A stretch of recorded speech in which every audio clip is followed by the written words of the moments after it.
నమస్తే అందరికీ. స్త్రీ అయినా వస్తువు అయినా దాని విలువ తెలిసిన వాడి దగ్గర ఉన్నప్పుడు మాత్రమే వాళ్ళ విలువ ఏంటో అన్నది దానికి ఒక గుర్తింపు, అందం, శోభ సంతరించుకుంటుంది. దానికి ఎగ్జాంపుల్ ఒక స్మాల్ స్టోరీ చెప్పుకుందాం. స్త్రీలనే కాదు, ఎవరైనా సరే ప్రతి మనిషికి ఒక స్వభావం ఉంటుంది. ఏదో ఒక టైం ఉంటుంది. ఆ టైంకి వాళ్ళు ఏంటన్నది నిరూపితం అవుతుంది. మనలో మ్యాటర్ ఉంటే ఎప్పటికైనా దానికి ఒక అర్థం, పరమార్థం ఆ టైం వచ్చినప్పుడు ఖచ్చితంగా ఏర్పడుతుంది. ఇంకా స్టోరీ చూద్దాం. ఒక గ్రామంలో ఒక అబ్బాయి ఉన్నాడనమాట. అతను చాలా లోన్లీగా, బాధగా ఫీల్ అవుతూ నేను ఎందుకో పనికిరాని వాడిని, నేను ఇంతే అన్న ఒక డిప్రెషన్లో ఉంటాడు. అప్పుడు వాళ్ళ తాత అతని దగ్గరికి వచ్చి అతనికి ఒక రాయి ఇచ్చి దీని వాల్యూ ఏంటో తెలుసుకో ఫస్ట్, కానీ ఎక్కడ అమ్మకు అని చెప్తాడు. అలాగే అతను రాయిని పట్టుకుని ఫస్ట్ కూరగాయల వ్యాపార దగ్గరికి వెళ్ళి దీనికి బదులుగా నాకు ఏమి ఇవ్వగలవు అని అడిగితే అతను ఒక 10 కిలోల బంగాళదుంపలు ఇస్తాను అని చెప్తాడు.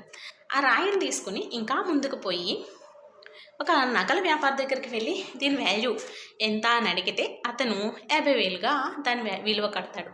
ఇంకా ముందుకు పోయి ఒక వజ్రాల వ్యాపారి దగ్గరికి వెళ్ళి దీని విలువ ఎంత అని అడిగినప్పుడు ఆ వజ్రాల వ్యాపారి వెంటనే పైకి లేచి నిలబడి దీని విలువ కొన్ని కోట్ల రూపాయలు, ఇది చాలా అరుదైన వజ్రం అని చెప్పడం జరుగుతుంది. వెంటనే ఆ రాయిని తీసుకుని అతను తాత దగ్గరికి వచ్చేస్తాడు.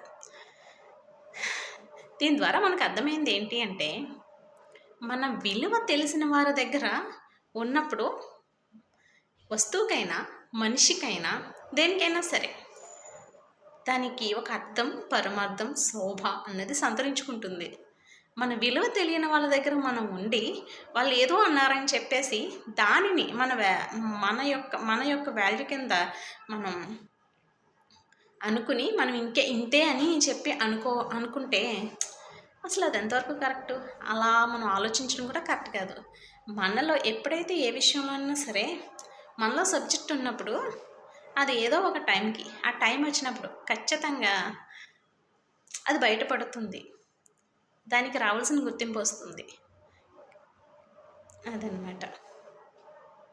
మనల్ని ఎంకరేజ్ చేసే వాళ్ళు ఎంతమంది ఉంటారో తెలియదు, కానీ ప్రతి విషయంలో వెనక్కి లాగే వాళ్ళు ప్రతి ఒక్కరి జీవితంలో చాలామందే ఉంటారు.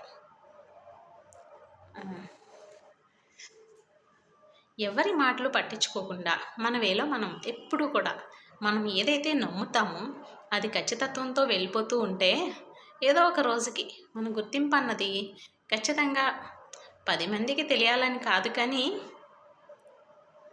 ఇప్పుడు సూర్యుని ప్రకాశాన్ని ఎవరు ఆపగలం? అలాగే మనలో మ్యాటర్ ఉన్నప్పుడు దాని వెలుగును ఆపడం ఎవరి తరము కాదు.